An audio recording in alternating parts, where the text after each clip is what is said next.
I found the venue deposit refund in my email the same morning. She texted me that her ex really needs her in Miami for 5 days and I should be secure enough to handle it. Hey friends, please subscribe and turn on notifications, like this video, and leave a comment with your impressions. This will be a great help. Thank you. We never tire of reminding you. It's all thanks to you. It was early March in Denver, and I was sitting in my home office going through quarterly tax documents for my electrical contracting business when Lindsay walked in wearing a dress I'd never seen before. Black, form-fitting, the kind of thing you wear when you want someone specific to notice. We'd been together 4 years, lived together for 2, and I knew every piece of clothing in her closet. This wasn't one of them. Heading somewhere? I asked, looking up from my spreadsheet. She was checking her reflection in the hallway mirror. Meeting some people from work for lunch. On a Saturday? It's a networking thing. She didn't look at me when she said it. I nodded and went back to my taxes, but something felt off. Over the next few hours, she was glued to her phone, smiling at the screen, typing quickly, then deleting and retyping. When I walked past her on the couch, she angled the phone away. That evening, she brought it up. We were making dinner together, or I was making dinner, and she was standing near the stove pretending to help. So, I need to tell you something, and I need you to keep an open mind. I set down the knife I was using to chop vegetables. Okay. Trevor reached out to me last week. Trevor was her ex from graduate school. They'd been together almost 3 years before he took a job in Florida, and the long distance killed the relationship. That was 5 years ago. I'd heard his name maybe twice in 4 years.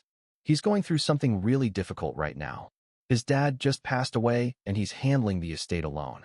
He asked if I could come to Miami for a few days to help him sort through things. Moral support. I wiped my hands on a towel. I'd fly out Wednesday and come back Sunday night. 5 days. You're going to Miami to spend 5 days with your ex-boyfriend. She turned to face me fully. His father just died, David. He needs support from someone who knew his family. I knew his dad. This isn't about romance. It's about being there for someone in crisis. And he doesn't have friends in Florida? Family? Anyone else who could help? Her jaw tightened. He specifically asked for me. And honestly, I think it says something really negative about your trust level that you're making this weird. I'm not making it weird. I'm asking questions. You're interrogating me. She crossed her arms. I'm 34 years old. I'm going to support a friend who's grieving.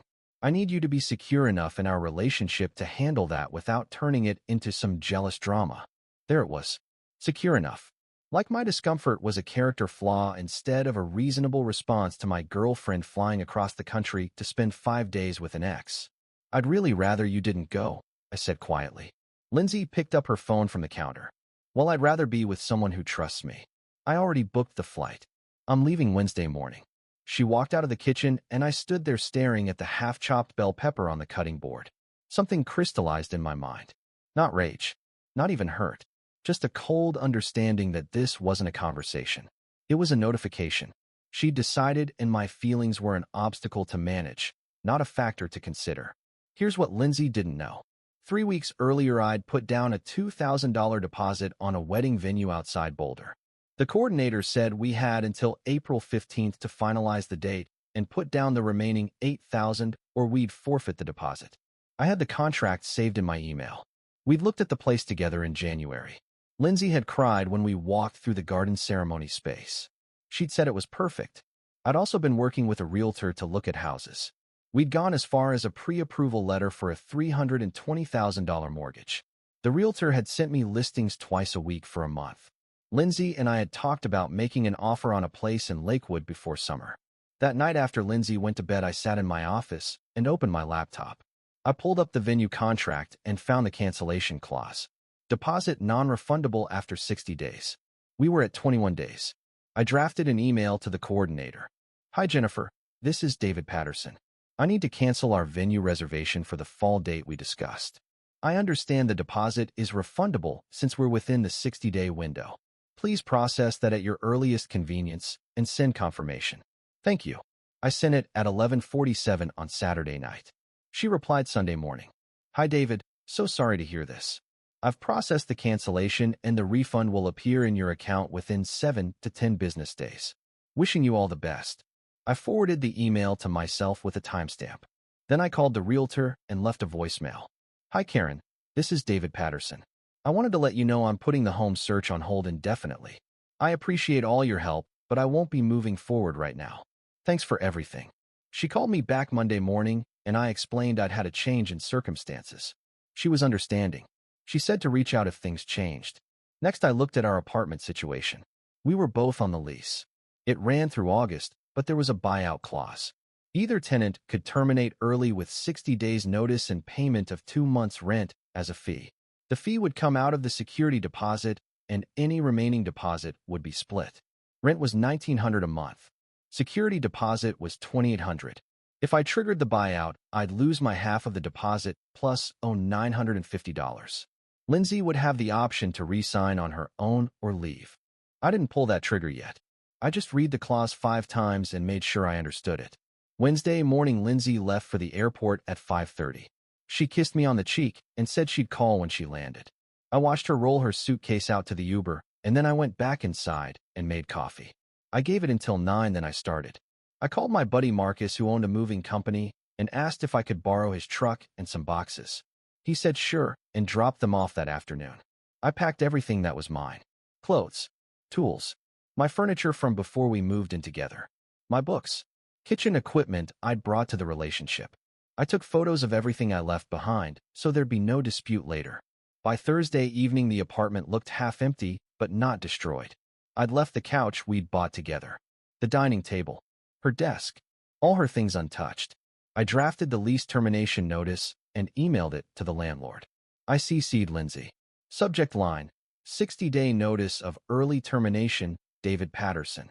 In the body, I wrote that I was exercising the buyout clause effective immediately and that I understood the financial terms.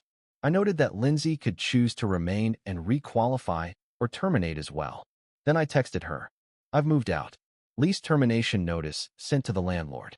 You can stay if you re-qualify on your own or terminate and split the remaining deposit. I'll settle my half of utilities when the bills come through. Take care of yourself. I didn't block her number. I wanted to see what happened next. I stayed with Marcus and his wife in Aurora. Thursday night, my phone started going off. Lindsay. I let it ring. She called 6 times in 2 hours. I turned the ringer off and left the phone in the guest room. Friday afternoon, the text started. What is happening? You moved out? Are you out of your mind? This is insane. I'm on a plane right now. I can't deal with this. You don't just abandon someone like this. Call me the second you get this. I can't believe you're doing this over nothing. Trevor's father died, and you're making this about you. This is financial manipulation. You're not going to get away with this. I need you to call me right now. I read them all. I didn't reply. Saturday evening, she called from a Florida number I didn't recognize. I answered because I figured she'd borrowed Trevor's phone, and I wanted this conversation to happen once and be done. Finally, she said. Her voice was shaking. What the hell are you doing? I'm moved out. Settling into a new place. You left while I was out of town. You didn't even give me a chance to talk. We talked on Saturday. You told me you needed me to be secure enough to handle you going to Miami. So I handled it. That's not what I meant. You were pretty clear. Her voice went up. So you're just done? You're throwing away 4 years because I went to help a grieving friend. You want to spend 5 days with your ex-boyfriend after I told you I wasn't okay with it. You chose him over my feelings. I chose to leave. This is controlling, she said. You're punishing me for having a life outside of you. No, I said calmly. You had every right to go. I have every right to leave. There was a long silence. Then her tone changed. Softer. Nothing happened with Trevor. Okay. David, I'm serious. We're just friends. I'm sleeping in the guest room. This is all completely innocent. I believe you. Then why are you doing this? Because it doesn't matter, I said. You picked him. Not physically. But you picked his needs and his feelings over mine. You made me the problem for objecting. That's all I needed to know. That's not fair. Maybe not. But it's done. She was crying now. Please, can we just meet when I get back and talk about this? There's nothing to talk about. I'm out of the lease. My stuff is out.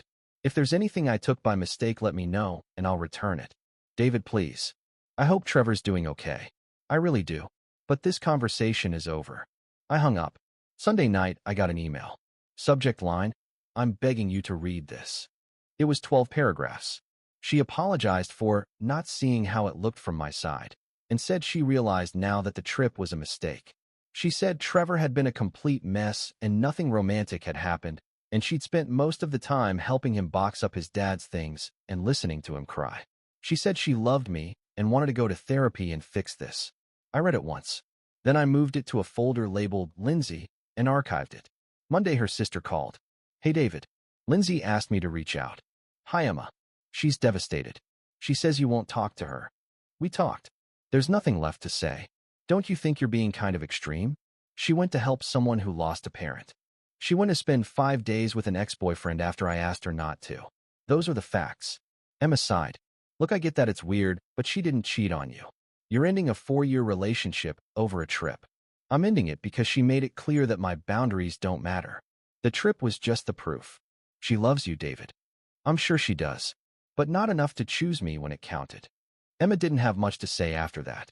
She told me to take care and hung up. Over the next 3 weeks, Lindsay tried 6 more times. A letter mailed to Marcus's address. 2 more calls from unknown numbers.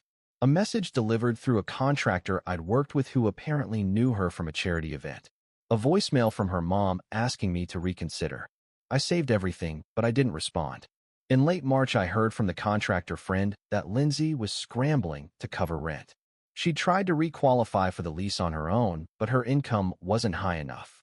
She made $51,000 a year, and the landlord required proof of income at 2.5 times the rent. She'd asked her parents to co-sign, but they were retired and living on fixed income. She posted in a local housing group looking for a roommate, but I guess it fell through because by mid-April she'd moved into a studio in Capitol Hill that cost $1,400 a month. I also heard through Marcus's wife, who knew someone who knew Trevor, that things had gotten messy. Apparently, Trevor had tried to start something with Lindsay while she was there, and she'd turned him down. Then when she got back to Denver and everything with me fell apart, he'd stopped answering her calls. She'd flown out there for nothing. In early May, I moved into a small house I was renting in Arvada. It was a 15-minute drive from most of my job sites and cost less than the old apartment.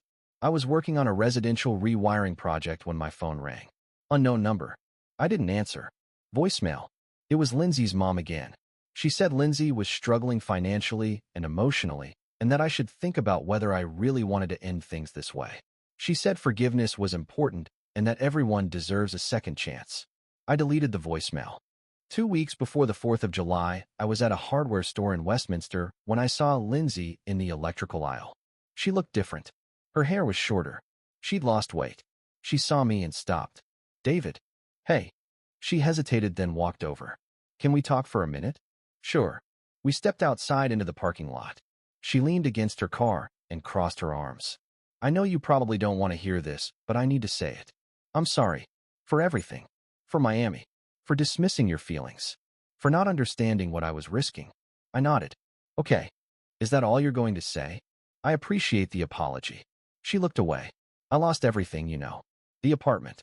You. Trevor turned out to be a complete narcissist who only wanted me there because he was lonely. I'm living in a 400-square-foot studio and eating rice and beans because I can't afford anything else. I'm sorry it's been hard." "Are you?" She looked at me. "Because it feels like you don't care at all. I care that you're struggling. I don't care enough to go back." Her eyes filled. "I made one mistake." "You made a choice," I said. "You chose to ignore my feelings and go anyway. Then you called me insecure for objecting. That's not a mistake. That's showing me who you are. People change. Maybe. But I don't need to wait around to find out." She wiped her eyes. "Do you ever think about me?" "Sometimes." "Do you miss me?" "I miss the person I thought you were. I don't miss the person who told me to be secure enough to handle her flying to another state to stay with her ex for 5 days. She stared at me for a long moment. "So that's it. We're done." "Yeah." She nodded slowly. "I hope you find someone who makes you happy." "Thanks. You too." She got in her car and drove away. I went back inside and finished my shopping. My hands were steady. I felt calm. That night, I had dinner with Marcus and his wife. She asked how I was doing, and I told her the truth. "Good. Better than I'd been in months." She smiled. "You did the right thing. Someone who really loves you doesn't make you feel like you're the problem for having boundaries." I thought about that. She was right. It's been 6 months now. I haven't heard from Lindsay since the hardware store. I'm working on a commercial project downtown, and I've been on a few dates with someone I met through a friend. She's a graphic designer.